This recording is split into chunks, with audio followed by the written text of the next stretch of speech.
Welcome to Figuring Out Families by Magellan Media, where we help make families the best they can be. We're starting a new series of podcasts we're calling the Parenting Sessions.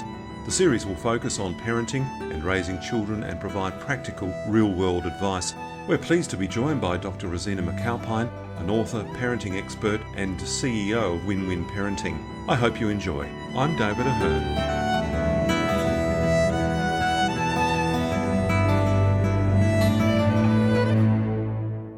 Welcome to Figuring Out Families. Today we begin a new series with Dr Rosina McAlpine, who's an author, parenting expert and CEO of Win-Win Parenting. So welcome to our new series, which we are calling our Parenting Sessions, and a special warm welcome to Dr Rosina. Hi there. Hi there. How are you going? Going really well and really pleased to be able to be here. Thank you for the opportunity. It's lovely to have you on board. Now, our first parenting session is on a very interesting term, emotional intelligence. Now, a lot of people would have heard that term, myself included, but not know exactly what it's all about. Perhaps you could give us all an idea. Yeah, the term emotional intelligence came about many years ago with some researchers, and but oftentimes, in the research world, only academics have access to it. But we were lucky that Daniel Goleman, with his very popular book, Emotional Intelligence, Why It Can Be More Important Than IQ, helped us to unpack and put it into the popular market where everybody could have access. And so what happened was he talked about 5 domains or 5 parts of what emotional intelligence are. And so I'll list those and then we can talk about them a little bit, in more detail. And the first one is knowing one's emotions. In other words, being aware of your emotions as they're actually happening. The second aspect of emotional intelligence is managing emotions, handling your emotions and changing them from Yeah. from Yes. the more negative to obviously the positive. Yep. The third aspect is recognizing emotions in others. And that's all about empathy, being aware of others' needs. That's a milestone when people start to recognize, children start to recognize other people's needs. And the fourth one is handling relationships. Now, that's a really big topic. I bet. And Yeah. that's that interpersonal effectiveness. How good are kids at socializing and interacting with others or adults? And then finally, the last one is motivating oneself. And I know that, during COVID, that's been quite challenging for people to feel motivation when they've either been, indoors or restricted or away from family and friends. So that's those 5 aspects of emotional intelligence. Okay, and we'll go into those in a bit more detail shortly. But Rosina, why is it so important for parents and children to develop emotional intelligence?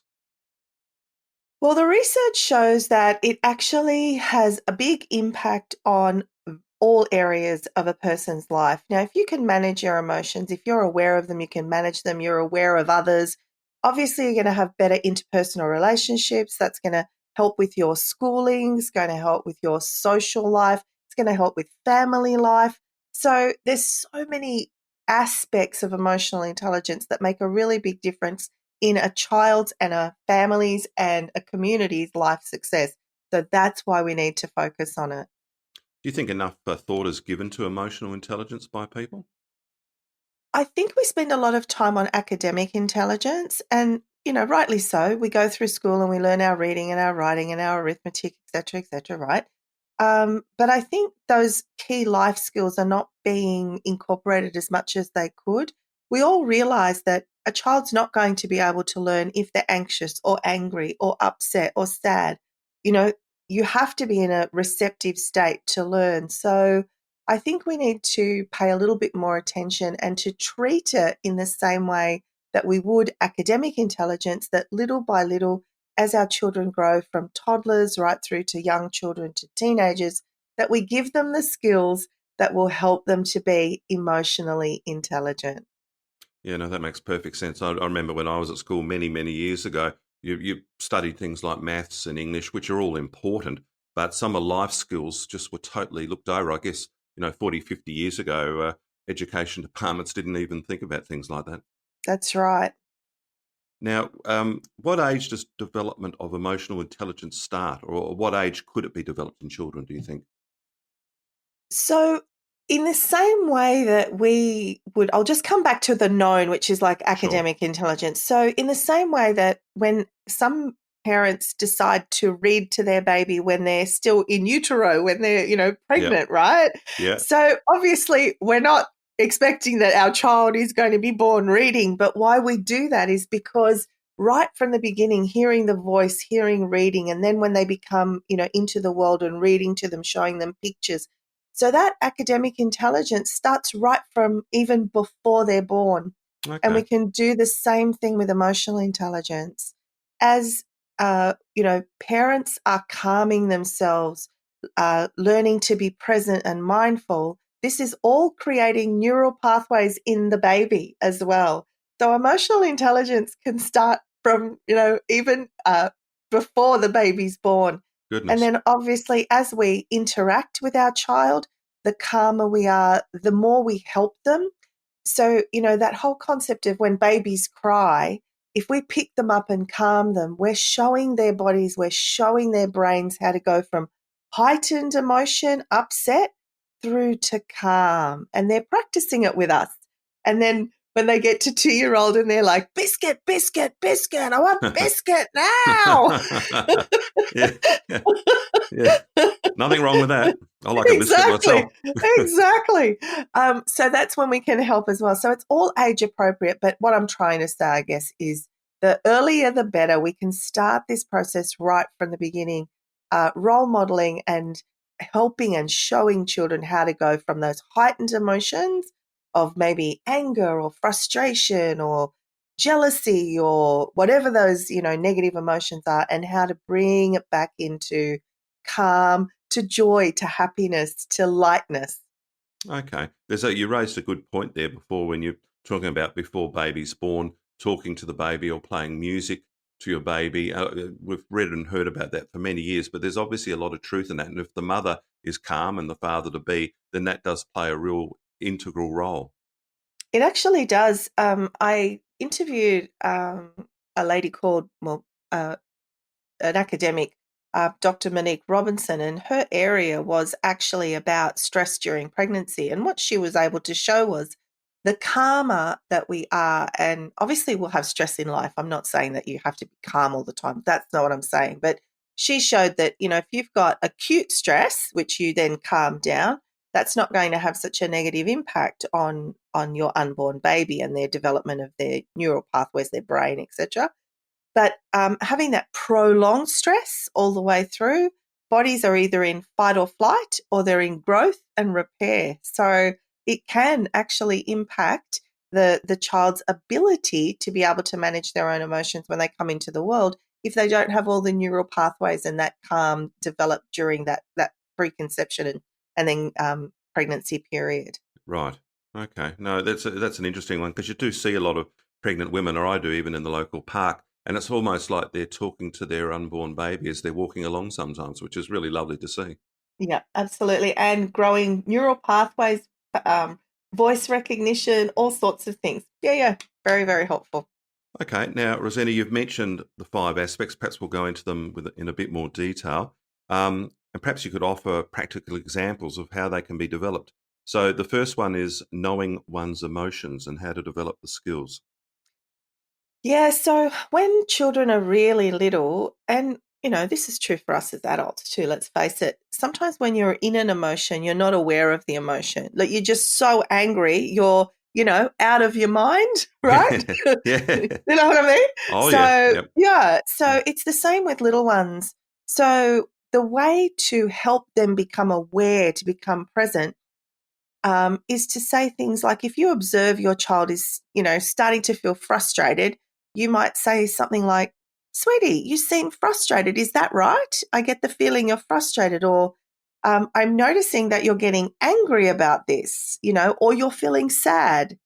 Let's just stop and check in. Is that right?" Or as they get older and they're starting to get that language, you can say to them, "I can see you're feeling something right now. What is it?" And Okay. that's just giving them the opportunity as they grow. So we're scaffolding. So I remember, I'll give you a quick example when my son was about to start a new school.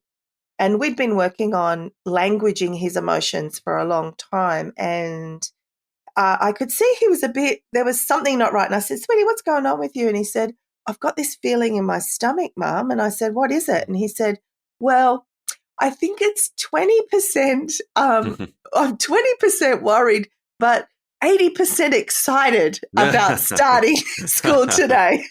And so that's really important. Can you see how? So if he can distinguish that feeling in his stomach as not just being worried, but being excited as well, then we could say, I said, well, that's great, sweetie, because 80 beats 20 for sure. Absolutely. So we're on the right side of that stomach feeling. Yes. And what that means is, whereas if he'd said 80% worried and 20% excited, you'd have a different response, right? Sure. So the more we can get our children to be aware of their emotions, the better they're going to be in a position to go, okay, what do I do next? Which is the step 2, Just before we go on to that, I do want to mention one of the things that parents will be seeing a lot of is how playing video games and being online on screens affects their children's emotions. Right. But their children are not going to see that. So one of the ways to help them be aware of that is before your child goes onto a game, just saying to them, I just want you to check in now before we start the game, just for a moment. How do you feel? Do you feel calm? What's your thinking like? What's your tummy feel like? Just tell me a bit about what's going on in your body. And normally they might say, I feel a bit excited, or I feel calm, or I feel ready, or I'm excited about the game. And then at the end, after they've played, half an hour of, especially if it's something that's like shoot 'em up or whatever, and you ask them again how they feel, they might be, I don't want to get off. I'm still playing, and you can see this whole different change. Sure. So really helping our kids understand the impact of technology on their emotions by saying to them, check in now. Now, see the difference when we're checking in now, how you feel? Because a lot of kids, we know that one of the things that's really very well researched and shown in the literature is, the research literature is that there's a link between violent video games and then violent actions, violent thoughts, violent words afterwards. So that, we just really need to be aware. And that's one area that I think parents can really help their children know their emotions and be aware of them. Yeah, and we don't really know the impact of new technologies. I mean, we have some idea, but I think in the years ahead, we'll have a better idea of how it's affecting children. It's something that I didn't have to worry about because it wasn't around when I was growing up. No, that's right. Okay, that's great, Rosita. The second aspect, managing emotions, and you did mention earlier, and I can remember when our children were during their terrible twos, and of course at that age, children can't process exactly. I mean, they feel anger, so they just get cross and throw a tantrum. But it takes a while then to develop those skills of talking about it and why they feel angry and why they want a biscuit, if you want to put it that way. Absolutely. And what we need to do is once they've recognized it, they need to be able to change their emotions. One of the things that oftentimes children and even adults, if I'm honest, don't realize is that we have control over our emotions. Some people will say, you made me angry, or, what's happening in the world is making me angry. But actually, that takes away your power. And I certainly wouldn't want to take anybody's power away. Once we understand that we are in a really strong position, sure, after that, initial reaction, maybe you don't have a lot of control over, like something happens and instant shock or instant anger or instant sadness. But then in that period after that, we've got choice. Yes. There's a choice point. Do I continue on with that emotion or do I try and change it? Now, that's not to say, and I really want to be very clear here, if something bad happens in the world, you're supposed to be angry. You're supposed to be sad. That's what happens when something negative happens. It's not that we're robots and we have to just change our emotions and ignore them or stuff it down. That's not what I'm saying. Sure. But what I am saying is after a period of grief, after a period of anger, we need to be able to move on from there. We need to be able to handle and change those emotions, to shake off the negative and introduce that positive. Now, I love this. I Mm, love this exercise for young children, and it's called the emotions game. right. So, first things first, parents need to gather some intel, and that is watch what's been going on in the last week with the kids, something that's very recent. So, it might be, hey, you wanted more technology time, and I said, no, the 1 hour is the 1 hour. And then there were things thrown around the room, there were doors slammed, there were you're the worst parent in the world happening. There were all those things, right? So, you gather that little bit of intel. Sure. And then a few days later, you might find that we all went for a family picnic, or we went and, went to the beach. And then after the great day at the beach, we went and had an ice cream on the way home, and everyone was happy and getting along, and it was awesome. And then you might have, I came home from school one day, and I was trying to do my homework, but it was just so hard. I was so frustrated, and I threw the pen, and I wasn't really angry. I was just frustrated. I just can't get this math problem, or I don't really know how to do it. And I'm just, going to quit and give up. So you've gathered all this intel, and then you sit the kids down and you say, we're going to play the emotions game. And what that means is we're going to remember events that have happened in this past week, and we're going to really try and feel how those events made us feel. And so always start with the negative emotions. And so you start with do you remember when you were slamming the door and, saying I'm the worst parent in the world? Do you remember how that felt in your body? And you really get the kids to feel it so that they're aware of what happens when I'm angry. Yeah. My body gets hot. My fists get clenched. I stamp around the place. I say things I don't mean, or I'm going to say sorry, have to say sorry for later. See, you get them into that. Yeah. And then you go, okay, all right, let's move on. And let's try. Do you remember when you came home from school and you had that maths problem? You're just so frustrated and you slammed the book, and you weren't angry. We're just frustrated, and it feels like there's something not right, and it's not right at the angry scale. It's kind of more in this middle scale. And then you move on. And obviously I'm doing this really quickly. You take your Yeah. time to really get this going. And then you move on to, the beach and the ice cream and how light you felt and what a great day it was. So what you've just done is you've moved your children through anger to frustration to happiness, and then you've got to reflect. You've got to go, did you notice that all we had to do was think about an event and we could change our emotions? Thinking about something angry made us get that feeling of anger again. Thinking about something frustrating brought that frustration back. Thinking about something joyful and wonderful and happy brought that back. So what does that mean? Who's in charge of your emotions? It means you are. Yeah. So that's how you can start. And this is really good for teenagers too. You don't have to just do it with the young kids. You can have a chat about what happened on social media, or with their friendships, or, all those sort of conversations. Yeah, no, that's an excellent exercise. I wish I'd known about that when my children were young-ish. Anyway, that's all right. Now, Rosina, recognizing emotions in others is aspect 3 of emotional intelligence. I imagine this would be a hard one because I've met a lot of people in my life who really don't recognize emotions in other people. They sort of lack a bit of empathy, if I can put it that way. So true, because as we were talking about earlier, if nobody ever taught you to read, you wouldn't know how to read. And Yeah. it's the same thing with reading emotions. So it's really important when children are very little, to start to introduce that sensitivity to others, because it is a developmental milestone. When we're little, it's me, it's mine, Yeah, right? yeah, that's right. Hands off.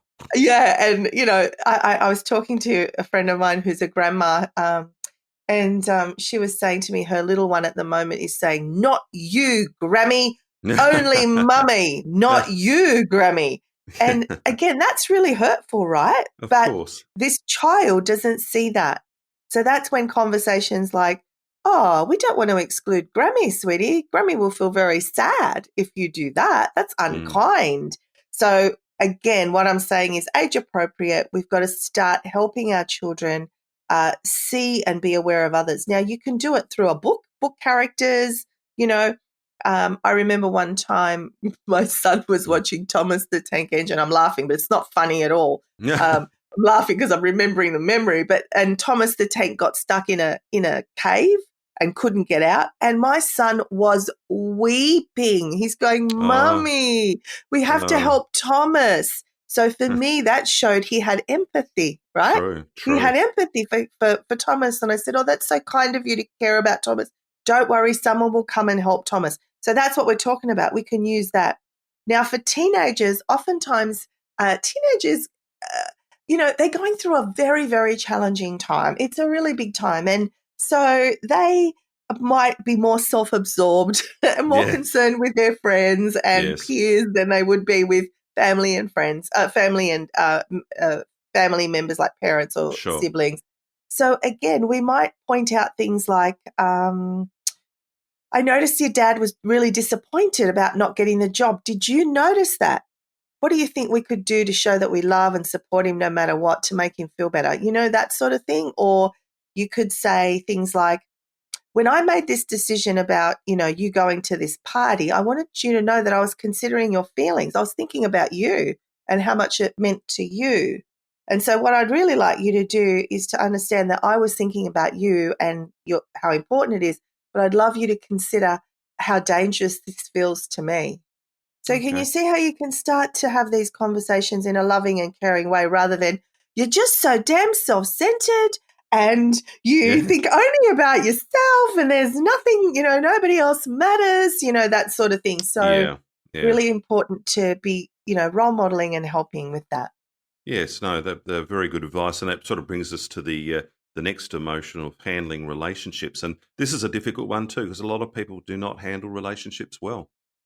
So true, and I love starting this one when I support parents. Is I say to them, I want you to think about this on a scale.